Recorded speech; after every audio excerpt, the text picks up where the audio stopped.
Un cordial saludo a todos los discípulos. Mi deseo es que Dios los bendiga y que les dé victoria a todos ustedes en este tiempo de pandemia.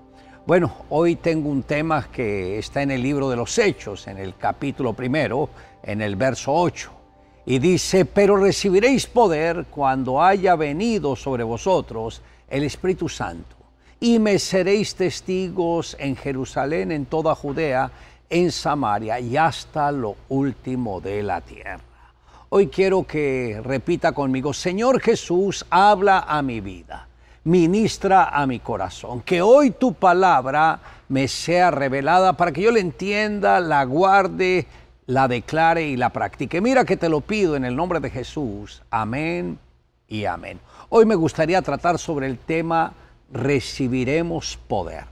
Es interesante que el Señor Jesús, cuando empezó su ministerio, que fue a la edad de 30 años, Él primero fue guiado por el Espíritu Santo después de su bautismo a enfrentar al adversario.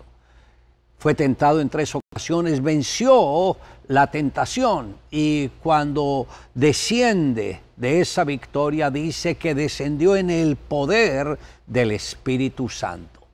Después entra a la sinagoga de Nazaret y le alcanzan el libro del profeta Isaías y lo abre justo en el capítulo 61. Ahora, lo interesante es que él no lo abrió a propósito ahí, sino que en las sinagogas ellos tienen los textos a leer cada domingo, y ese era el texto que correspondía a ese domingo. Y el texto dice: el Espíritu del Señor está sobre mí, por cuanto me ha ungido para dar buenas nuevas a los pobres. Me ha enviado a sanar a los quebrantados de corazón, a pregonar libertad a los cautivos y vista a los ciegos, a poner en libertad a los oprimidos, a predicar el año agradable del Señor. Y más adelante dice: y hoy se ha cumplido estas cosas. Note cómo el Señor toma ese texto y declara: el Espíritu del Señor está sobre mí. Ahora, miremos el proceso del ministerio del Señor Jesús. El Señor Jesús enfrenta la tentación. Muchas personas dicen: bueno, a mí se me dificulta enfrentar la tentación porque soy débil. Una de las muestras de nuestro compromiso con Dios la vemos reflejada cuando enfrentamos la tentación y la vencemos. No hay persona, cristiana o no cristiana, que no haya tenido que enfrentar la tentación. Todos somos tentados en una o en otra forma. El problema no es la tentación, el problema es cuando el creyente cede a la tentación. Y ceder a la tentación significa renunciar a sus principios morales y espirituales. Ahora, el Señor Jesús, cuando se sumerge en el agua, sale del agua, los cielos se abren, el Espíritu de Dios viene sobre él en forma corporal como de paloma y permanece sobre él. Note, Jesús es el Verbo de Dios y el Espíritu Santo era importante que estuviera en Jesús para enfrentar la batalla contra el rebelde, el que tomó el control de este mundo, que era un querubín protector que Dios le había confiado mucha responsabilidad, y este se sublevó contra Dios. Ahora Jesús vino renunciando prácticamente a su inmunidad divina y haciéndose hombre para enfrentar como hombre al adversario. Y el mismo Espíritu Santo, una vez que estaba en la vida de Jesús, fue el que lo impulsó a la tentación. Ahora, cuando alguien está lleno del Espíritu Santo, el Espíritu Santo no lo va a esconder de la tentación. Él va con usted a enfrentar la tentación, pero si se apoya en él, le va a dar la victoria. Y cuando el enemigo lo tentó allá en el desierto en 3 ocasiones, Jesús simplemente respondió con la palabra. Recuerde que lo que vence al adversario es la palabra de Dios. Y ellos le han vencido por la palabra de Dios. Cuando nosotros decretamos la palabra, ese es el arma que traspasa todo lo más fuerte del adversario. Y en 3 ocasiones el enemigo le tentó y Jesús venció. Por eso descendió en el poder del Espíritu. Note que cuando venció la tentación, aumentó en él el poder. Muchos quieren poder, pero ¿qué poder quieren? Algunos quieren poder económico, otros quieren poder cultural, pero el poder más grande que un cristiano pueda tener es el poder del Espíritu Santo, porque así como Jesús necesitó al Espíritu Santo para enfrentar cada situación, nosotros mucho más necesitamos al Espíritu de Dios. Cuando abrimos las puertas de nuestro corazón a Jesús, el mismo Señor nos va a dar el Espíritu Santo. Recordemos que Él dijo que Él partiría de este mundo, pero que no nos dejaría huérfanos, sino que enviaría otro Consolador, y ese Consolador es el Espíritu Santo. Y el Espíritu Santo viene sobre todo aquel que ha dispuesto su corazón para servir a Jesús. Y por ese motivo fue que Jesús entró a la sinagoga en Nazaret y tomó el rollo, el libro del profeta Isaías, en el capítulo 61, que habla del Espíritu Santo, y él lo leyó y decretó: el Espíritu del Señor está sobre mí. Usted también tiene que dar esa declaración. Si ya Jesús es su Señor y su Salvador, usted necesita el Espíritu Santo. Y por este motivo fue que el mismo Señor, después de que resucitó de entre los muertos y antes de ascender al cielo, reúne a sus discípulos, a los 12, y les dice: pero recibiréis poder cuando haya venido sobre vosotros el Espíritu Santo. Y les dijo que no se movieran de Jerusalén hasta que fuesen investidos del poder de lo alto. Por ese motivo, los 120 discípulos estuvieron por 10 días en el aposento alto. Y ahí fue cuando el Espíritu Santo los visitó y todos fueron llenos del Espíritu Santo. Pero escuche, había algo que hacía falta. El equipo de 12 estaba incompleto.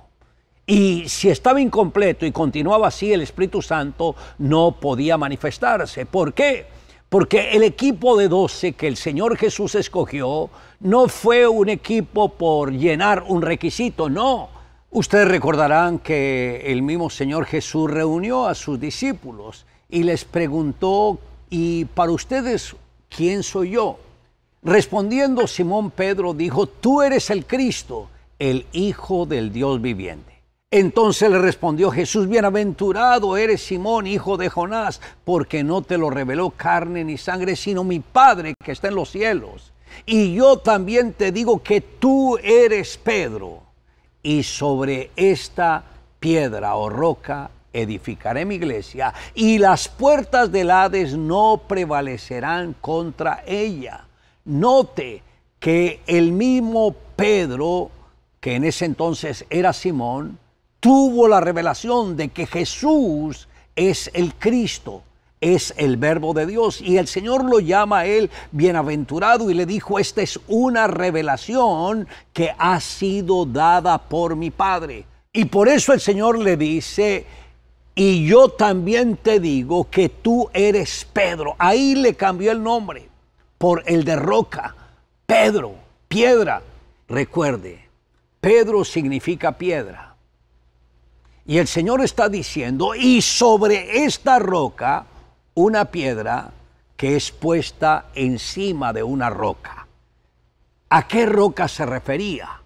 A ese fundamento poderoso que sostiene toda la iglesia cristiana.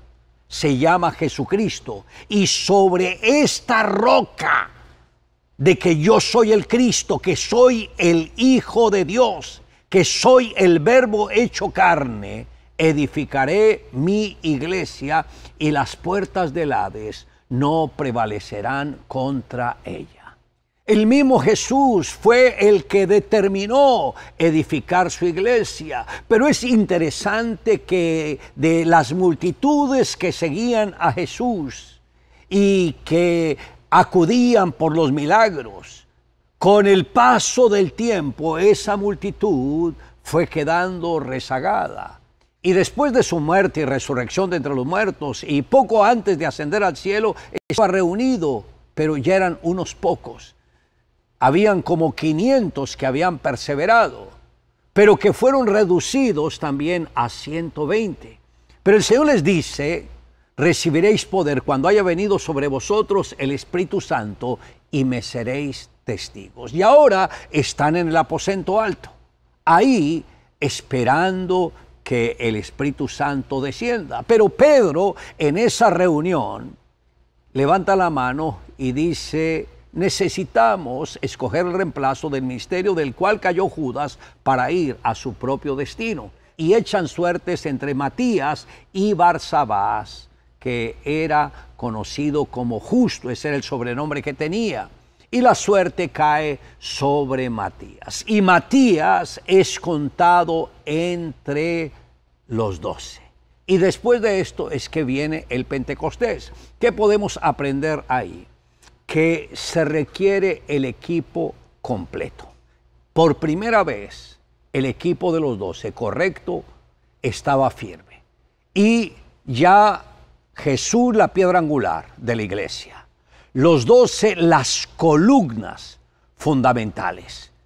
Si se edifica la iglesia con una columna falsa, el edificio se podría desplomar en cualquier momento. Pero con 12 columnas firmes se levantaría, y esas 12 columnas soportarían todo el peso de la iglesia. Y así fue como el Señor dijo: edificaré mi iglesia. Él la iba a edificar con piedras humanas. Por eso le cambió el nombre de Simón a Pedro. Y el mismo Señor escogió esas piedras vivas, pero piedras llenas de la pasión de Dios. Y nosotros empezamos a ser parte de ese edificio. No importa el tiempo que ha transcurrido, yo siento que soy una piedra dentro del edificio de Dios. ¿Y por qué siento que soy una piedra? Dios no ha cambiado. Él es el mismo de ayer, Él es el mismo de hoy, es el mismo de siempre. Yo conocí a Jesús, como ustedes saben, por un profesor ateo. Este profesor fue el que me motivó, porque atacaba tanto la Biblia que el celo de Dios entró en mi corazón. Y yo dije: si este hombre es tan ateo, ha leído la Biblia, ha estudiado, ¿por qué yo no? Y así fue como le empecé a leer. Y 9 meses después de estarla leyendo fue que tuve un encuentro personal con Jesús. Cuando conocí a Jesús en la sala de mi casa, yo lo vi a Él. Vi esa llama de fuego. Vi cómo Él me cambió, cómo Él me transformó.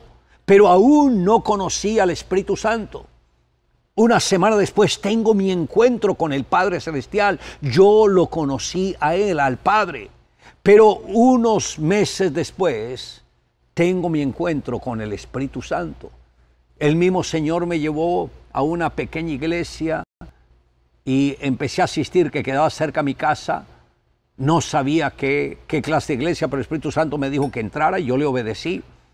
Y recuerdo que en una ocasión estaba en el altar orando, y mientras estaba orando estaba pensando, y yo decía: Dios mío, ¿a dónde me metí? ¿Qué secta rara será esta? ¿Yo qué hago acá? Y me acordé que Gedeón lo había leído en la Biblia, le había pedido una señal al Señor, y el Señor se la cumplió. Y dije: ay, yo puedo pedirle señales al Señor. Y le dije: Señor, si esto es tuyo, quiero verte. Y quiero que impongas tus manos sobre mi cabeza y me llenes del Espíritu Santo. No termino la oración y siento la presencia de una persona detrás de mí. Lógico, yo estaba orando en el Espíritu, y esa parte de mi espíritu se volteó y empecé a mirar, y vi a Jesús. Lo empecé a mirar de abajo hacia arriba, todo vestido de blanco. Mi deseo era llegar hasta el rostro. Cuando llegué a su rostro es tan hermoso, tan resplandeciente, rayos de luz salen de ese rostro. Es una belleza que la vista humana no puede soportar. No aguanté ni fracción de segundo y caí al suelo completamente desplomado.